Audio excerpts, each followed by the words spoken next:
More on this idea of winning, and let's recap for a minute. Arminianism says that God can't save everyone. Calvinism says God won't save everyone. So both parties have a part truth, but don't really have all of the truth. Hey Rocky, how you doing back there, man? What's going on? We got our mascot with us on the video. Oh, he just laid down. So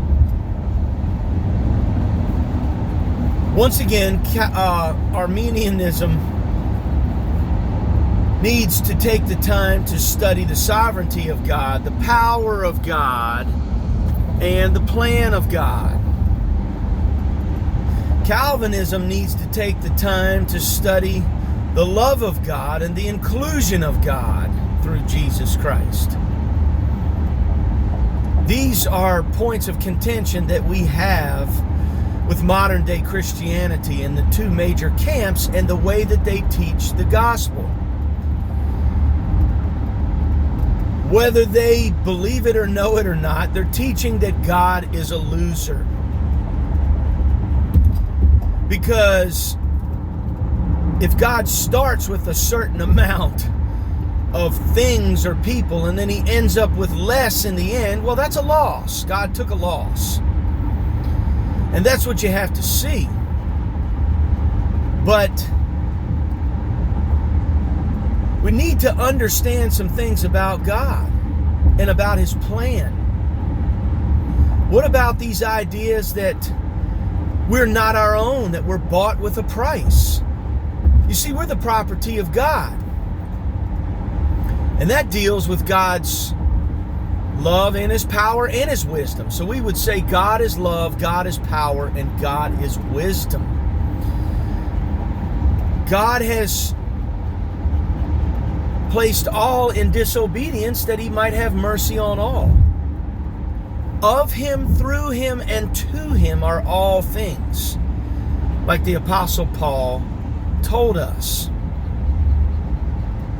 So, Christianity is disconnected from this idea that they're teaching that God is a loser, and they don't even realize it.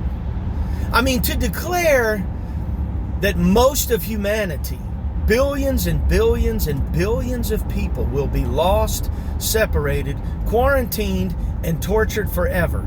For whatever reason that you say that will happen, whether you say it's the will of man and God wanted to save him, but it's man's fault and God can't do anything about it and God never intended it for it to be that way, or you just say, well, God made these people, but he doesn't want to save them. Any way that you explain it,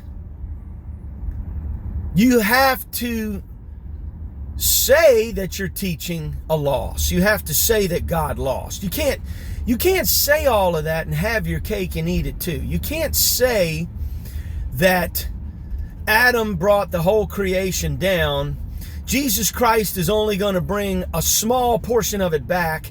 And by the way, this is really good news. And God is completely victorious. God is love, and God is power, and God is wisdom, and God is the good. You can't say all of that because all of that doesn't go together. It does not go together. So let's wake up and smell the coffee. Let's see it.